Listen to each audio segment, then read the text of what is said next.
Hello everyone, welcome to another episode of mains mania. Welcome है आप सभी लोगों का WiFi study changing the way of learning में। आज हम लोग बात करने वाले हैं एक और इम्पोर्टेंट टॉपिक की, मेंस मेनिया में। जैसे कि आप सभी लोगों को पता है, इसके पहले कुछ और टॉपिक्स हम लोग ऑलरेडी डिस्कशन में रख चुके हैं। आज एक और टॉपिक का डिस्कशन होगा, तो उसके लिए तैयार हो जाइएगा। जितने भी लोग हमारे साथ जुड़े हुए हैं, जितने भी लोग देख रहे हैं, आप लोगों से रिक्वेस्ट है कृपया करके जितनी वे पॉइंट्स आपको आज इस सेशन में बताए जाएंगे उनके लिए एक प्रॉपर नोट्स आपको बनाने रहेंगे। आज का जो टॉपिक है that is blood relation. Blood relation के पार्ट पे ट्रिक्स भी आती हैं और ट्रिक्स का भी जो है वो डिस्कशन करेंगे। हाई लेवल क्वेश्चंस भी करेंगे, तो किस किस टाइप के क्वेश्चंस बनते हैं उसको देखेंगे और उन क्वेश्चंस को कैसे करना होता है ये भी देखेंगे।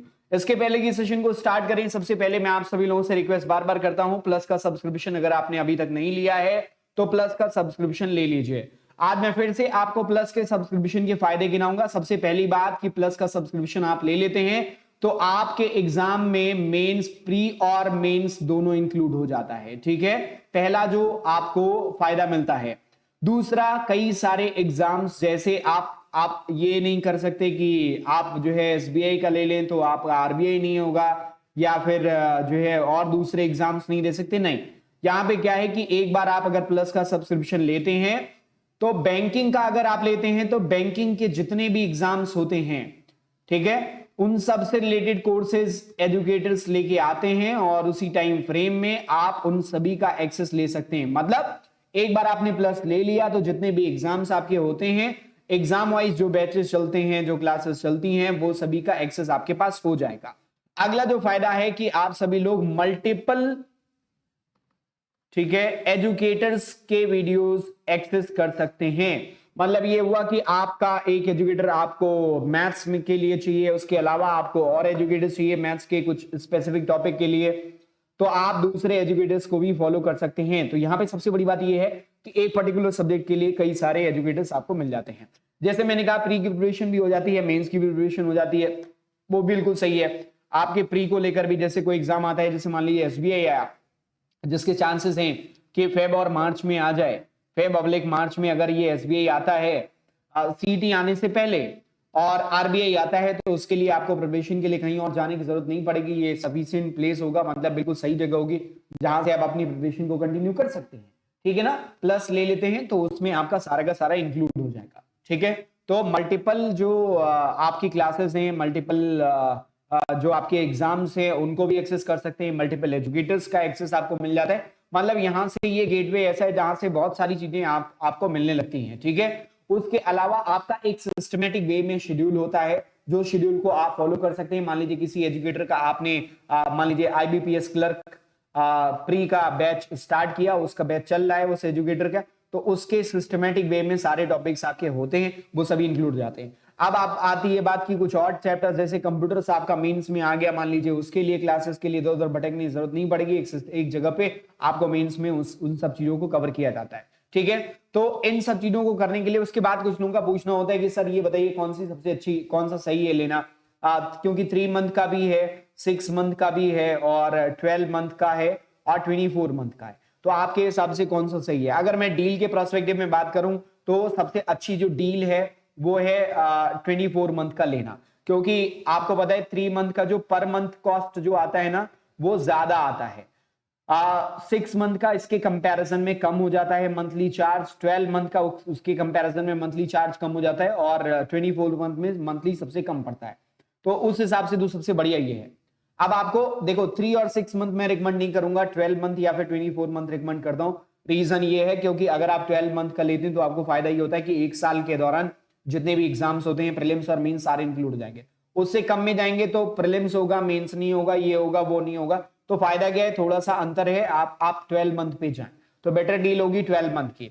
नेक्स्ट ईयर आपका सीटी अगर स्टार्ट हो जाता है, जो कि बहुत चांसेस हैं, जिसके लिए अनाउंसमेंट बार बार हो रही है गवर्नमेंट की तरफ से, तो सीटी स्टार्ट हो जाएगा। एनआरए जो है वो रिक्रूटमेंट एजेंसी जो है वो इस पे काम करना शुरू कर देगी। तो उस कंडीशन में आपको मेंस को लेकर बहुत परेशानी होगी। मेंस के लिए कहां से पढ़ें, सीटी सब तैयारी हो रही है, चलो ठीक है सिंपल वाला हो रहा है मेंस के लिए, या फिर सीटी के लिए प्रॉपर गाइडेंस कहां मिलेगी, तो वही प्लस में सब कुछ आपको मिल जाएगा। अब बात आती है कि आपको कैसे लेना है। सबसे पहले अनअकैडमी का ऐप आपको डाउनलोड करना है।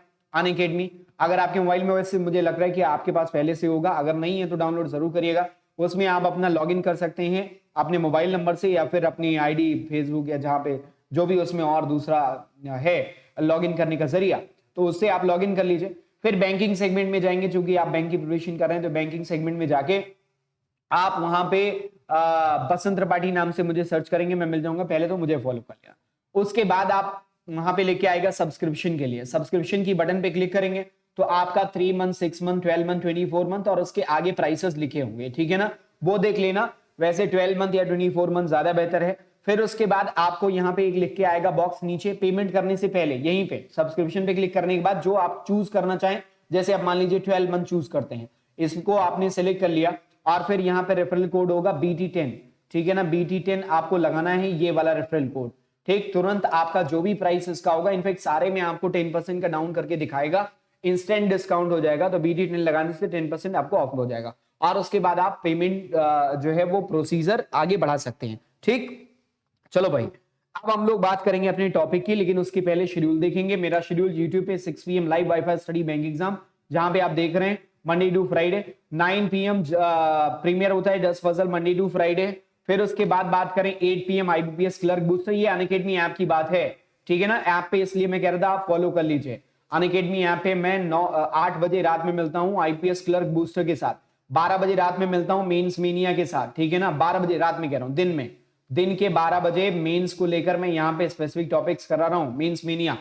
तो 12 बजे दिन में मेंस मीनिया के लिए आप वहां पे मिल सकते हैं। कुछ और सेशंस हैं वहां पे पड़े हुए जिसको आप देख सकते हैं, जैसे आज ही मैंने मेंस मीनिया में सिलॉक्स के लिए एक ट्रिक बताया है, ठीक है ना, सिलोजिज्म का ट्रिक कराया था, उसको भी जाके आप देख सकते हैं, ठीक। अब आगे बढ़ते हैं अपने सेशन की तरफ। ब्लड रिलेशन पार्ट 1, कितने टाइप के क्वेश्चंस होते हैं वो बताएंगे और किन किन तरीके के क्वेश्चंस में कितने मार्क वेटेज आपके बनते हैं मेंस एग्जाम में। एक तो होता है आपका इंडिकेटिंग फॉर्मेट, ठीक है, इंडिकेटिंग फॉर्मेट। इंडिकेटिंग फॉर्मेट से आपके 1 से 2 क्वेश्चन आपके एग्जाम में देखने को मिलेंगे, मेंस एग्जाम में बन सकते हैं, ठीक है ना। प्रीलिम्स की अगर बात करें तो प्रीलिम्स में एक क्वेश्चन आता है या बनता है। फिर उसके बाद इंडिकेटिंग बाद अगला आता है coded format, coded blood relation, ठीक है ना, कोडेड ब्लड रिलेशन।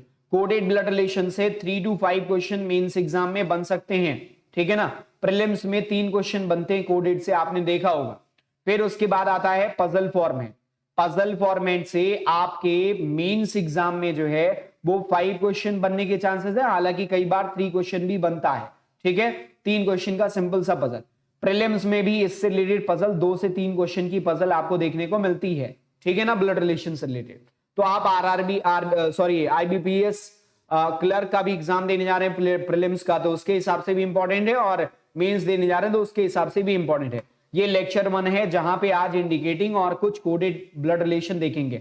मैं आपको बता दूं, कोडेड के लिए मैं आपको ट्रिक बताऊंगा, उन ट्रिक से आप इजीली कर सकते हैं। क्वेश्चन बहुत शानदार होंगे, उन सभी को देखेंगे। आप सबसे पहले आपको कुछ इंपॉर्टेंट पॉइंट्स हैं जो मुझे बताने जरूरी हैं। सबसे पहले क्या क्या चीजें, रिलेशंस को कैसे रिप्रेजेंट करते हैं, सभी रिश्ते आपको पता है, जितने रिलेशंस होते हैं वो आप प्रैक्टिस में देखते हैं, आप सभी लोगों को रिलेशंस पता है। अब अलग अलग धर्म के हिसाब से, अलग अलग जो है जगह पे, लोकेलिटी के हिसाब से कई बार रिलेशन को रिप्रेजेंट करने का बस जरिया अलग होता है, तरीका अलग होता है, शब्द अलग हो जाते हैं, लेकिन मायने वही रहता है, रिलेशन वही रहता है। तो आप रिलेशंस की बात करें, रिलेशन को रिप्रेजेंट कैसे करेंगे, हस्बैंड वाइफ को रिप्रेजेंट करने के लिए हमेशा ध्यान रखना, इस तरीके से एरो आप इस्तेमाल कर सकते हैं हस्बैंड वाइफ के लिए, ठीक है। अब ये चूंकि हस्बैंड वाइफ को ऐसे क्यों रिप्रेजेंट करते हैं, क्योंकि ये सेम जनरेशन के लोग होते हैं, ठीक है, हस्बैंड वाइफ। ब्रदर सिस्टर को कैसे रिप्रेजेंट करेंगे, इस तरीके से रिप्रेजेंट करेंगे, सिंगल लाइन से। यहां पे एरो लगाया हुआ है ऐसे दोनों, और इस जगह पे कोई एरो नहीं लगाया, सिंपली लाइन खींचिए। क्यों एक सिंपल ऐसे हॉरिजॉन्टल लाइन है, क्योंकि यहां पे कोई जनरेशन का गैप नहीं होता है, भाई बहन तो एक ही जनरेशन के होते हैं ना। ऐसे देखो, ये मदर फादर, मदर और फादर के लिए, मदर ऑब्लिक फादर और सन ऑब्लिक डॉटर के लिए ऐसे वर्टिकल लाइन, मतलब आपको एक वर्टिकल लाइन ऐसे बनानी रहेगी। मदर फादर के लिए बना सकते हैं या फिर सन या डॉटर के लिए भी बना सकते हैं। क्यों ऐसा कह रहा हूं मैं, क्योंकि ऐसी वर्टिकल लाइन क्यों, क्योंकि यहां पे जनरेशन गैप होता है, मेरे माता पिता और मुझ में एक जनरेशन का गैप होता है, तो ऊपर या नीचे सन या डॉटर, मेरा सन जो होगा वो एक जनरेशन डाउन होगा तो उसको नीचे बनाएंगे, ठीक है ना। तो इस तरीके से रिलेशन को रिप्रेजेंट करते हैं। कुछ और पॉइंट्स हैं, जैसे कुछ रिलेशंस होते हैं जो जेंडर को डिफाइन नहीं करते, वैसे तो मोस्टली रिलेशंस ऐसे होते हैं जो जेंडर को डिफाइन करते हैं, ठीक है ना। इसने मदर बोल दिया तो फीमेल को डिफाइन कर रहा है, सिस्टर बोला, वाइफ बोला, हस्बैंड बोला, ब्रदर बोला, फादर बोला। अंकल बोला, आंट बोला, ठीक है ना, ग्रैंडफादर बोला, ग्रैंड मदर बोला, grand son, grand daughter, great grand father, great grand mother, सब में जेंडर डिफाइन होता है। लेकिन कुछ रिलेशंस ऐसे होते हैं जिसको बस रखा जाता है, जैसे स्पाउस बोला गया, स्पाउस जो है वो जेंडर डिफाइन नहीं करता, हस्बैंड वाइफ को स्पाउस बोलते हैं। सिबलिंग्स कहीं इस्तेमाल किया गया है, ठीक है ना, सिबलिंग्स मतलब होता है एक ही पिता के जो बच्चे होते हैं, भाई बहन जिसे कहते हैं, तो उसमें कौन भाई कौन बहन ये नहीं पता चलता। अगर बोल दिया गया दो लोग ये दोनों सिबलिंग्स है, इसका मतलब दोनों भाई बहन है, लेकिन कौन है भाई कौन है बहन, कौन या दोनों भाई या दोनों बहन है ये नहीं पता चल पाएगा, ठीक है ना। तो इस तरीके के रिलेशन जो होते हैं, ये रिलेशन वैसे होते हैं जिनमें जेंडर आपका क्लियर नहीं होता है। इतनी बात सबको क्लियर है? और कोई बताओ जिसमें जेंडर ना क्लियर होता हो, है ना, चिल्ड्रेन, बच्चे, तो उसमें भी जेंडर क्लियर नहीं होता है, ठीक है। ऐसे रिलेशंस का ध्यान रखिएगा और ये इसका इस्तेमाल किया जाएगा तो आपको सोचना रहेगा कि जेंडर क्लियर नहीं होगा। आप पहले तो इंडिकेटिंग फॉर्मेट से रिलेटेड एक क्वेश्चन मेरे सामने आपके सामने है, इस वाले क्वेश्चन के लिए 20 सेकंड का मैं टाइम दूंगा, 20 सेकंड में इस वाले वीडियो के कमेंट बॉक्स में आप इसका आंसर करिएगा, ठीक है ना, फिर मैं इसके एक्सप्लेनेशन पे आता हूं। चलो 20 सेकंड का टाइम आपका स्टार्ट हो गया।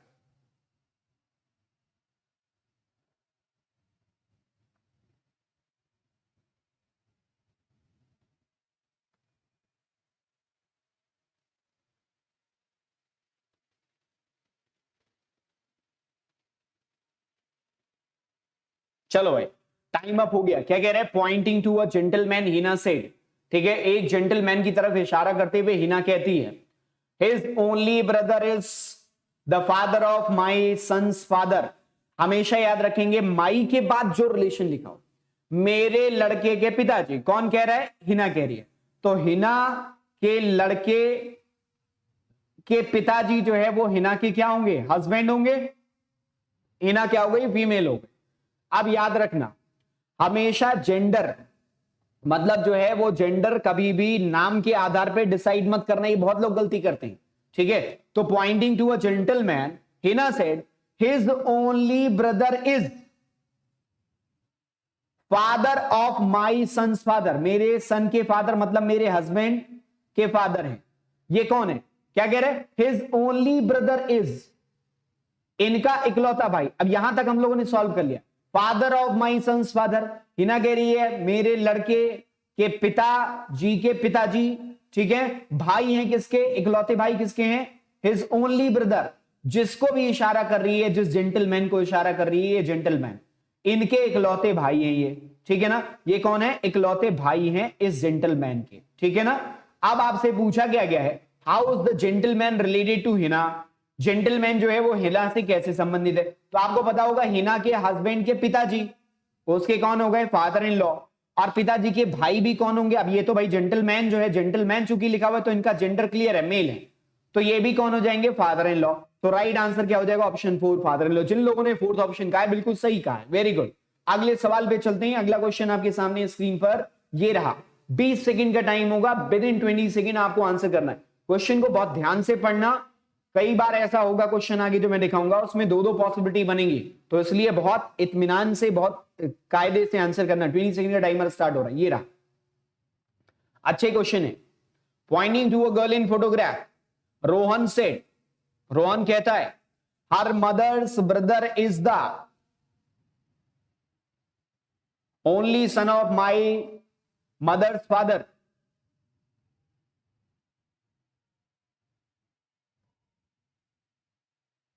टाइम अप हो गया भाई। देखो अब इस वाले क्वेश्चन में क्या बोला गया? Pointing to a girl in photograph, Rohan कह रहे, ठीक है, रोहन क्या कह रहे हैं? फोटोग्राफ, ये फोटो वाली लड़की हो गई मान लो, ठीक है, फोटोग्राफ की तरफ इशारा करते हुए कह रहे हैं फोटोग्राफ में कौन है? लड़की है। हर मदर, क्योंकि उसने कहा है her, pointing to a girl, girl की तरफ, गर्ल इन फोटोग्राफ तो फीमेल हो गई, फोटो वाली लड़की ये हो गई। हर मदर्स ब्रदर, इस लड़की की मम्मी का भाई, is the only son of, ये किसका इकलौता सन है? किसका इकलौता सन है? किसी का इकलौता सन है। किसका इकलौता सन है? My mother's father. अब रोहन कह रहे हैं मेरी मम्मी के पिताजी का इकलौता बेटा, तो ये हुआ रोहन, है ना। तो रोहन की मम्मी, ये रोहन हुआ, ठीक, रोहन की मम्मी यहां पे मान लो हो गई, और रोहन की मम्मी के पिताजी ये हो गए, उनका इकलौता बेटा कौन है, ये, ठीक है, करेक्ट है। तो अब इस तरीके से हमारा डायग्राम बनेगा। रोहन कहां पे आएगा, यहां पे। वापस पूरा पढ़ लो क्या कह रहा है। फोटोग्राफ वाली लड़की के, कह रहा है हर मदर, फोटोग्राफ वाली लड़की की मम्मी की, ठीक है, के भाई, मदर्स ब्रदर, कौन है इनकी मम्मी के भाई, कौन है, इकलौते सन है मेरी मम्मी के पिताजी के। तो रोहन कह रहे हैं मेरी मम्मी के पिताजी के इकलौते बेटे हैं ये, ठीक। अब दो चीजें हो सकती, एक तो ये हो गया केस वन। अब ऐसा भी हो सकता है कि भाई फोटो वाली लड़की, मान लो ये है, ठीक है, फोटो वाली लड़की, फोटो गर्ल फीमेल, और रोहन, दोनों की मम्मी कॉमन हो जाए, ऐसा भी तो हो सकता है, ठीक है। अब वापस सुनना मेरी बात को। फोटो वाली लड़की, देखो क्या कह रहा है कि जो लड़की है उसकी मम्मी, लड़की की मम्मी के भाई कौन है, इकलौते सन हैं, इकलौते बेटे हैं, किसके, रोहन कह रहे मेरी मम्मी के पिताजी। तो रोहन की भी मम्मी वही कॉमन है, रोहन की मम्मी के पिताजी का इकलौता बेटा ही तो हुआ, ये इकलौता बेटा ही तो हुआ। तो इसका मतलब ये हुआ, एक केस तो ये बन रहा है, और ये केस 2 हुआ, और ये कौन सा हुआ, केस 1 हुआ। केस 1 में क्या हो रहा है, अब आपसे एक सवाल क्या पूछा, how is the girl's mother related to Rohan, लड़की की मम्मी, ये लड़की की मम्मी हुई। एक तो हो सकता है कि ये जो लड़की की मम्मी है वो रोहन की मम्मी की बहन दिख रही है, ठीक है, तो रोहन की क्या हो जाएंगी, आंट हो जाएंगी। केस नंबर 1 से आंट निकल के आएगा। केस नंबर 2 से ऐसा हो सकता है कि दोनों की कॉमन मम्मियां हैं यहां पे, ठीक है ना, रोहन की भी और फोटो वाली लड़की की भी कॉमन मम्मी है, ठीक है। तो इस कंडीशन में क्या हो जाएंगी, जो लड़की है उसकी मम्मी रोहन की भी मम्मी होंगी, तो यहां पे मदर हो जाएगा। तो अब आपके पास दो आंसर बनता है, इधर ऑप्शन 1 और ऑप्शन 3। तो राइट आंसर किसको मार्क करेंगे, ऑप्शन 4 को मार्क करेंगे। बढ़िया सवाल है, एक बार खुद से भी इस क्वेश्चन को सॉल्व करके देखना, डाउट हो तो वापस रिपीट कर लेना वीडियो को, ठीक है। चलो नेक्स्ट क्वेश्चन आपके सामने ये रहा। Pointing to a photograph, a woman says, "This man's son's sister is my mother-in-law." ध्यान से करना, मैं 20 सेकंड का टाइम आपको दे रहा हूं, विद इन 20 सेकंड आप इसका आंसर करेंगे। ये रहा, this man's son's sister is my mother in law.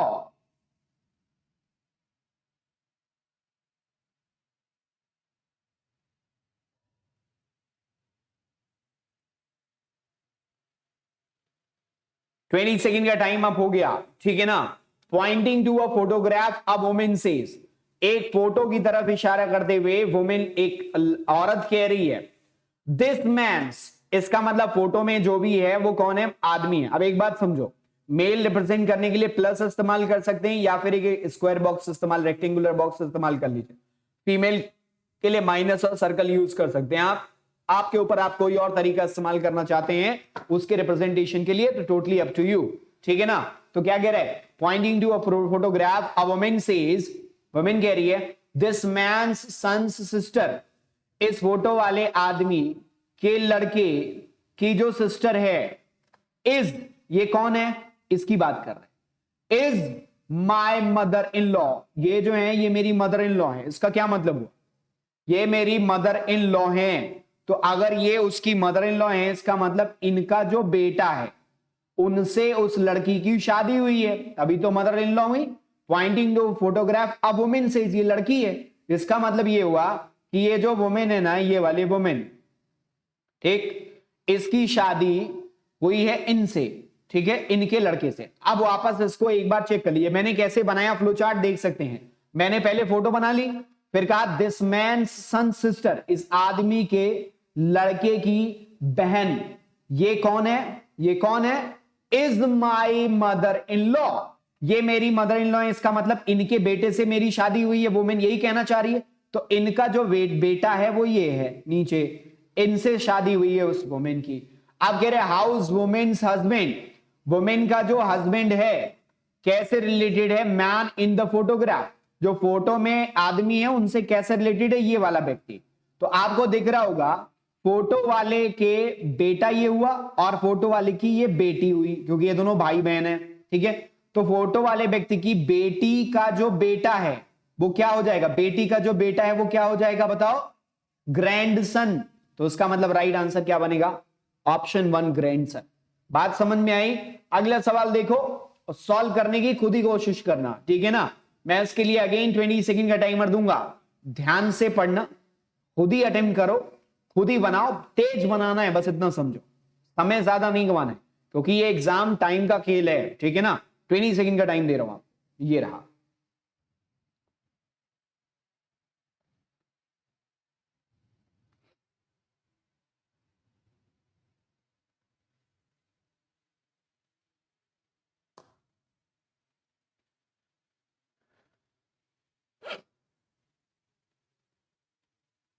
चलो भाई टाइम अप हो गया। क्या कह रहे हैं, a man pointing to a photograph says, the lady in photograph, photograph में जो भी है ना वो कौन है, एक लेडी है, यहां पे हमने मेंशन कर लिया, इज माई नेफ्यूज। अब देखो ये कौन है, यहां से स्टार्ट करो उस वाले क्वेश्चन में, क्योंकि इसके आगे ज्यादा इंफॉर्मेशन आपके पास नहीं है। अगर यहां ज्यादा इंफॉर्मेशन होती थी तो आप यहां से स्टार्ट कर सकते थे बनाना, पर यहां पे ज्यादा इंफॉर्मेशन नहीं है। माई के पहले कितनी इंफॉर्मेशन है ये डिसाइड करेगा। अब यहां पे माई से बनाना स्टार्ट करना ज्यादा बेहतर है क्योंकि माई के बाद रिलेशंस ज्यादा दिए गए हैं, ठीक है ना, बात समझ में आई। तो क्या लिखा हुआ है, अब मैं इसको फिर से बना रहा हूं, एक मिनट देखना। A man pointing to a photograph, आदमी कह रहा है, क्या कह रहा है, माई नेफ्यूज, ये हुआ मैन, ठीक है। नेफ्यू का मतलब क्या होता है, भतीजा, भतीजा क्या होता है, भाई का बेटा, या फिर इस आदमी के बहन का बेटा, ठीक है, भाई का बेटा या बहन का बेटा होता है नेफ्यू। तो is my nephews maternal grand mother, ध्यान से सुनना, मैटरनल ग्रैंड मदर, तो आदमी के नेफ्यू, ठीक है, आदमी के नेफ्यू की मैटरनल ग्रैंड, इस वाले केस में मैटरनल ग्रैंड मदर कौन होंगी, मतलब इनके ये जो जो नेफ्यू है उनका भतीजा, उसका पिता, उसकी शादी किसी औरत से हुई है और उनकी जो मम्मी है वो होंगी मैटरनल ग्रैंड मदर। तो क्या कह रहे, the lady in photograph is my nephews maternal grand mother. तो आदमी कह रहे मेरे नेफ्यू की मैटरनल ग्रैंड मदर, ये ऐसे क्या ना, ठीक है। एक तो ये बन रहा है, दूसरा आदमी कह रहा है मेरा नेफ्यू उसका यहां पे ये बना है और इसकी मैटरनल ग्रैंड मदर, तो यहां पे तो ये लड़की है, मतलब इस आदमी के बहन का बेटा है, तो मैटरनल ग्रैंड मदर ये हुआ कि मतलब उस आदमी की मम्मी और इस लड़की की मम्मी कॉमन है, ये हुई, ये मैटरनल ग्रैंड मदर है। और यही कौन है, lady in photo, lady in photo, ठीक है, फोटो, और यहां पे भी यही कौन है, लेडी इन फोटो, ठीक है। अब सुनो ध्यान से, how is the lady in photograph related to man's sister, आदमी की सिस्टर से कैसे संबंधित है। अब यहां पे तो आदमी की कोई सिस्टर बताई नहीं गई थी, ठीक है, यहां पे तो आदमी की कोई सिस्टर बताई नहीं गई थी, इस वाले में बताया आदमी की सिस्टर, तो इस आदमी की सिस्टर हु हैज, मतलब उसकी बहन का कोई और दूसरा भाई और बहन नहीं है, समझना, कोई और दूसरा भाई और बहन नहीं है। इस वाले केस में अगर जो केस 1 हम लोगों ने बनाया, इसमें क्या है, मैन का एक भाई हुआ, भाई अब एक और बहन भी बनाना पड़ेगा क्योंकि इसमें कहा गया है how is the lady in photograph related to man's sister, आदमी की सिस्टर, तो यहां एक और सिस्टर जोड़ना पड़ेगा। अब कह रहे हैं इस आदमी की जो सिस्टर है, क्योंकि यहां पे सिस्टर का तो जिक्र नहीं था, भाई का बेटा नेफ्यू माना था यहां पे, तो आदमी की जो सिस्टर है उसका कोई दूसरा भाई बहन नहीं है, मतलब यहां पे इस वाले केस में तो एक और भाई उसका दिख रहा है, तो उसका मतलब ये हमारा केस 1 क्या हो गया, गलत हो गया। अब सही कौन सा है, केस 1 सही है, क्यों, क्योंकि मैन की इकलौती बहन ये है और बहन का कोई और भाई नहीं है, केवल वही आदमी उसका भाई है, बिकॉज यहां पे लिखा who has no other brother और सिस्टर, ठीक है ना। तो अब क्वेश्चन को पढ़ेंगे, आंसर कर देंगे। How is the lady in the photograph related to, photograph की लेडी जो है वो कैसे रिलेटेड है, मैन सिस्टर, आदमी की बहन से, तो आदमी की भी मम्मी है ये, तो उसकी बहन की भी मम्मी होंगी, राइट आंसर ऑप्शन 3 हो जाएगा। बढ़िया सवाल है, ध्यान से करना, अगला सवाल फिर से अच्छा क्वेश्चन है और उसको भी ध्यान से करना, ठीक है ना। चलो भाई, मैं तीन तीन क्या, मैं 20 सेकेंड का टाइम आपको दूंगा, क्वेश्चन को पढ़ लीजिए।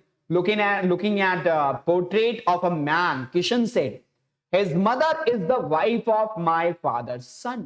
I have no brother or sister. At whose portrait was the Kishan looking? ये आपको बताना है, 20 सेकेंड का टाइम दे रहा हूं, ये लो।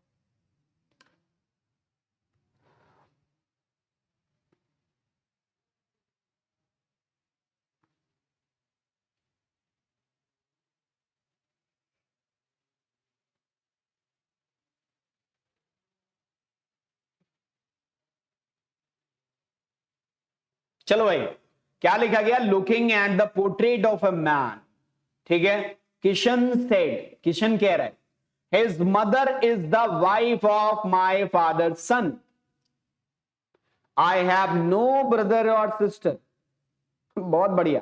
Looking at a portrait of a man, Kishan कह रहा है कि पोर्ट्रेट ये है, और ये पोर्ट्रेट वाला व्यक्ति कौन है? आदमी है, कोई फोटो है। कह रहे हिज मदर इज द, इसकी जो मम्मी है, इसकी जो मम्मी है, इस फोटो वाले बच्चे की या जो भी आदमी है उसकी जो मम्मी है, his mother is the wife of, ये किसकी पत्नी है? Wife of my father son, मेरे पिताजी के। अब ये आदमी कह रहा है, किशन कह रहा है, किशन कह रहा है मेरे पिताजी के लड़के की पत्नी है। अब फिर किशन ने अगली बात, अब ऐसा हो सकता है कि भाई ये किशन अलग हो और इनके पिताजी का एक और कोई लड़का हो, ये उसकी वाइफ ये हो, एक तो ये हो सकता है। लेकिन यहां पे कह दिया I have no other, no brother और सिस्टर। आप किशन कह रहे हैं मेरा और कोई भाई बहन नहीं है, तो उसका क्या मतलब? इसका मतलब ये कह रहा था, जो ये वाली बात कह रहा है माई फादर सन, इसका मतलब किसे निकलौता हुआ अपने पिताजी का बेटा, वही उसका बेटा भी होगा, कंफर्म है। तो इसका मतलब ये जो है ना, यहां पे किशन है, किशन, ठीक। तो अब इसको फिर से बता दे, पोर्ट्रेट यहां पे क्या कह रहा था? हिज मदर, इस पोर्ट्रेट वाले आदमी की मदर, हाँ मदर, हाँ यहां सर्कल बना, mother is the wife of, किसकी वाइफ है? वाइफ है यहां किसी मेल की वाइफ है।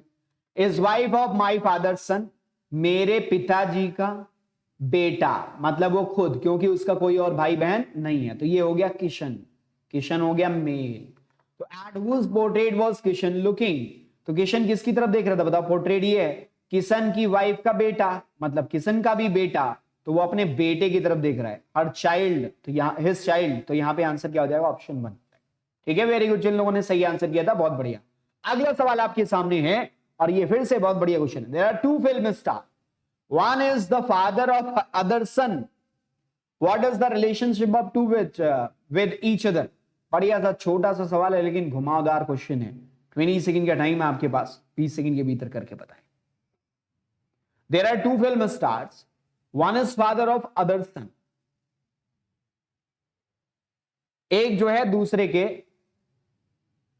पिता का बेटा है।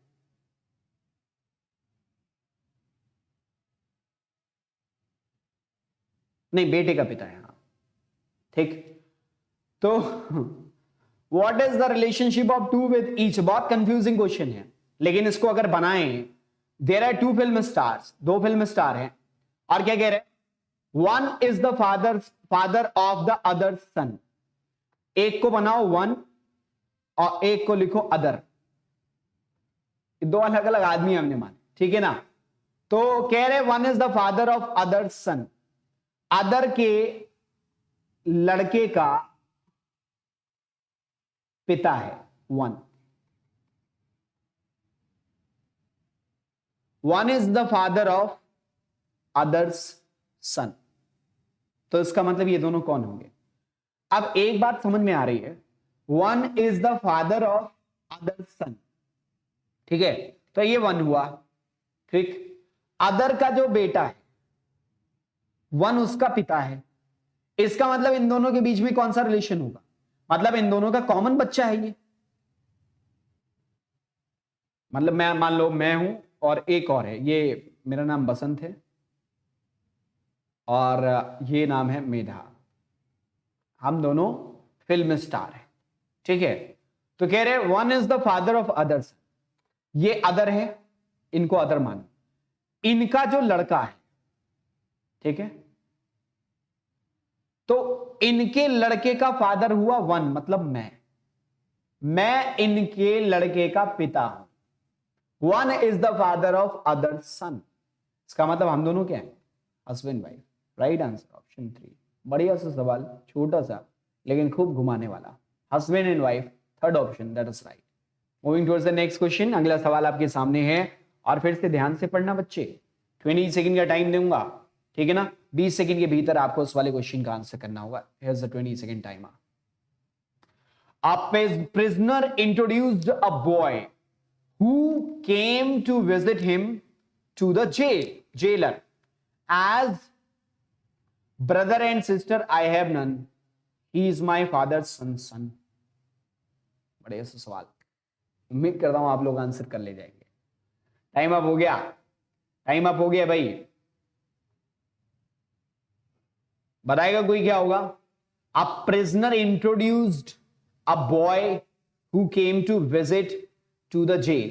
जेलर लिखा हुआ जेल, अच्छा जेलर ही चलो, जेल में विजिट करने आया था उससे मिलने, प्रिजनर से। Brother and sister I have none, he is my father's son. वो आदमी कह रहा है, प्रिजनर कह रहा है मेरे, ही इज माई फादर्स सन, मेरे पिता के लड़के। तो खुद होगा, क्यों खुद होगा? क्योंकि कहा brother and sister I have none, कोई मेरा भाई बहन नहीं है। तो अगर वो प्रिजनर कह रहे हैं मेरे पिताजी का लड़का, तो वो इकलौता है, वो भी जेल में है, ठीक है ना। तो कह रहे हैं ही इज माई फादर्स सन, मतलब मेरे पिताजी के लड़के, मतलब मेरा लड़का है। तो जिसको इंट्रोड्यूस करा रहा है वो लड़का यही है, प्रिजनर इंट्रोड्यूस करा। तो किसको इंट्रोड्यूस करा रहा है? अपने बेटे को इंट्रोड्यूस करा है। Right answer option 2। Next question आपके सामने, showing a man a woman says, एक आदमी की तरफ इशारा करते हुए एक औरत कहती है, said his brothers father is the only son of my grandfather. ध्यान से करना, 20 सेकंड का टाइम दूंगा, और 20 सेकंड के भीतर मैं एक्सपेक्ट कर रहा हूं कि आप इसका आंसर कर दो। Yes sir, 20 second time.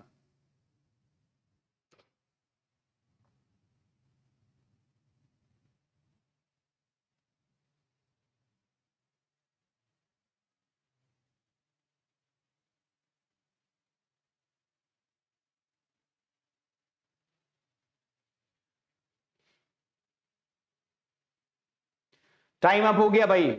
बढ़िया सवाल है। Showing a man a women said, एक आदमी को दिखाते हुए एक औरत कहती है, ठीक है, हिज ब्रदर। अब माई के बाद यहां रिलेशन कम है, माई के पहले रिलेशन ज्यादा है, तो बेहतर होगा यहां से स्टार्ट कर, ठीक है ना। तो पहले किसको बनाने में, showing a man women said, आदमी की तरफ इशारा करते हुए मैन, ठीक है, वुमेन सेड क्या कह रही है? हिज ब्रदर, इस आदमी का जो भाई है, हिज ब्रदर्स फादर, इस आदमी के भाई का पिता, मतलब इसका भी पिता, इज द ओनली सन, ये किसका इकलौता बेटा है? इनके पिताजी किसके इकलौते बेटे हैं? सन ऑफ माई ग्रैंडफादर, मेरे ग्रैंडफादर के इकलौते सन हैं। तो इसका मतलब वो कहीं यहां पे आएगी, वो जो वुमेन है वो कहीं यहां पे आएगी, तभी तो मेरे ग्रैंडफादर तो यहां जाएंगे 2 जनरेशन अप, का इकलौता सन ये हुआ। तो फिर से देखना, हिज ब्रदर्स फादर, इसके भाई का पिताजी, मतलब इसका पिताजी, हिज ब्रदर्स फादर, इसको ऐसे भी बना सकते हो, आदमी बना दिया, हिज ब्रदर्स फादर मतलब आदमी का पिताजी खुद का, ठीक है। इज द ओनली सन, ये किसका इकलौता सन है? ये किसका इकलौता सन है? इज ओनली सन ऑफ, ये इकलौता सन है किसका? माई ग्रैंडफादर, मेरे जो ग्रैंड पापा है ना, ये इनका इकलौता सन है। अब ग्रैंड पापा या ग्रैंडफादर, ये वुमेन हुई, 2 केस में होता है, ध्यान से सुनना। इस वाले क्वेश्चन का दो दो आंसर बनेगा। एक क्या होगा, ये आदमी और ये औरत ये दोनों एक ही पेरेंट के बच्चे हों तो भी चलेगा। एक ऐसा भी हो सकता है ये आदमी और इनकी एक बेटी हो, सॉरी इनकी एक बेटी हो, उनका बेटा, उनकी बेटी, वुमेन। बताओ, दोनों केसेस हैं। नहीं समझे, फिर से सुनो, मेरी बात ध्यान से सुनना। हिज ब्रदर फादर मतलब फोटो वाला व्यक्ति, मैम के भाई का पिता मतलब इस आदमी का पिता कौन है बताओ? इज द ओनली सन। ये किसके इकलौते सन है? ये इकलौते सन है किसी व्यक्ति के। माई ग्रैंडफादर मतलब वो लड़की कह रही है मेरे ग्रैंडफादर के, तो इसका मतलब लड़की का ग्रैंडफादर यहां पे आ रहा होगा। तो लड़की का ग्रैंडफादर दो केस में हो सकता है। एक तो यहां पे ये लड़की जो है ये जो है इसकी बहन हो, तो इनके ग्रैंडफादर का इकलौता सन ये आएगा, बच जाएगा। एक दूसरा केस है कि ये आदमी के पिताजी इकलौते बेटे हैं किसके? लड़की के ग्रैंडफादर के। अब लड़की के ग्रैंडफादर देखो कहां से निकालना, यहां पे वो बहन। मान लो कि आदमी के पिताजी की एक बहन भी है और उनकी बेटी है ये लड़की, ठीक है? तो वुमेन के ग्रैंडफादर कॉमन हो जाएंगे और इस आदमी के भी ग्रैंडफादर। अब सुनिएगा, मैटरनल ग्रैंडफादर और पैटर्नल ग्रैंडफादर अगर मेंशन नहीं किया गया है, जैसे अगर मैटरनल अंकल और पैटर्नल अंकल जैसे होता है वैसे मैटरनल ग्रैंडफादर और पैटर्नल ग्रैंडफादर। सिंपली ग्रैंडफादर लिखा हुआ है तो वो लड़की के भी पिताजी हो सकते हैं, मतलब लड़की की तरफ से भी जा सकता है, मतलब मेरी मम्मी के पिताजी को भी मैं ग्रैंडफादर ही बोलूंगा और मेरे पापा के पिताजी को भी मैं ग्रैंडफादर, ठीक है? तो इस दोनों केसेस में दो अलग अलग डायग्राम। बढ़िया सवाल है, मैं लिटरली बता रहा हूं, ज्यादातर लोग कंफ्यूज हो जाएंगे ऐसे क्वेश्चन में। How is the woman related to the man? ये जो औरत है ये आदमी से कैसे? एक तो हो सकती है सिस्टर, ठीक है? दूसरा क्या हो सकती है?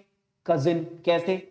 आदमी के पापा की बहन की बेटी है ये, तो कजिन हो गई, ठीक है? तो अब एक तो सिस्टर और दूसरा क्या हो गया? कजिन। कजिन भी एक ऐसा रिलेशन होता है जिसमें जेंडर डिफाइन नहीं होता। तो ईदर सेकंड और फोर्थ। इस क्वेश्चन को वापस देखना, खुद समझने की कोशिश करना। एक ही पॉइंट है कि ध्यान रखना, ज्यादातर लोग जो कंफ्यूज होते हैं कि ग्रैंडफादर और ग्रैंड मदर के केस में लोग कहते हैं कि जब ग्रैंडफादर लिखा होगा तो पिता के पिता क्यों भाई? अगर अंकल लिख देने पर आप ये डिफाइन नहीं कर पाते हैं कि पैटर्नल है या मैटरनल, और उसको डिफाइन करने के लिए आप पैटर्नल अंकल लिखते हैं ना, या फिर मैटरनल अंकल लिखते हैं ना, पैटर्नल आंट मैटरनल आंट लिखते हैं आप। इसीलिए अगर क्वेश्चन में केवल ग्रैंडफादर दिया हुआ है, it means it is not defining whether it is paternal grandfather और मैटरनल ग्रैंडफादर। तो इस परिस्थिति में गलती मत करना, और अगर कोई ऐसा बताता है तो उसको भी करेक्ट करने का काम आपका है, और रेफरेंस दीजिएगा। तो ऐसे में तो अंकल को पिताजी के ही भाई को काउंट करना चाहिए। क्यों अंकल का मतलब हम लोग अलग रखते हैं कि पैटर्नल लिखा होगा तब पिताजी के भाई, मैटरनल लिखा होगा तो माताजी के भाई, और अगर केवल अंकल लिखा होगा तो पिताजी के भी भाई हो सकते हैं, माताजी के भी भाई हो सकते हैं। क्यों भाई? है ना? तो how is the woman related to man? तो दो दो आंसर बनेगा, सेकेंड एंड फोर्थ। उम्मीद करता हूं ये आपको समझ में आए, राइट? अगला सवाल आपके सामने स्क्रीन पर है। Again I will be giving you 20 second for this question, और इस वाले क्वेश्चन को आपको करना रहेगा, ठीक है? और ये आपका 20 सेकेंड स्टार्ट हो गया।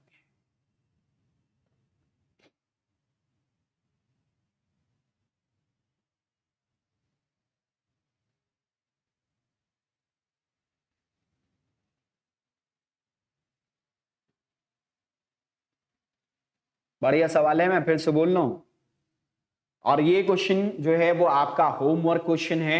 इसको आप घर से करेंगे, ठीक है ना? इसको आप घर से करेंगे, और फिर ये घर से करेंगे मतलब ये हुआ खुद से करके इस वीडियो के नीचे कमेंट बॉक्स में, ठीक है, इसका आंसर टाइप जरूर करके बता देना बच्चे प्लीज, ठीक है?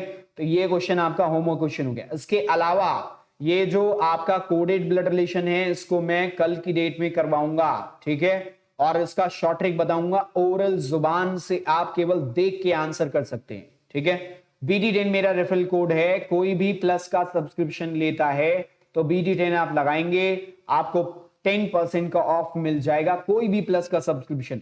अब जरूरी नहीं है कि आप बैंक का ले रहे, आपके जान पहचान में, आपके यार दोस्त भाई बहन में से कोई और लेना चाह रहा है, कोई और पैकेज, बैंक का नहीं, SSC का नहीं, रेलवे का नहीं, मान लो कुछ और लेना चाह रहा है, कोई भी लेना चाह रहा है प्लस का सब्सक्रिप्शन, ठीक है ना, किसी एग्जाम का, तो BD10 लगाने पे 10% का ऑफ मिलेगा।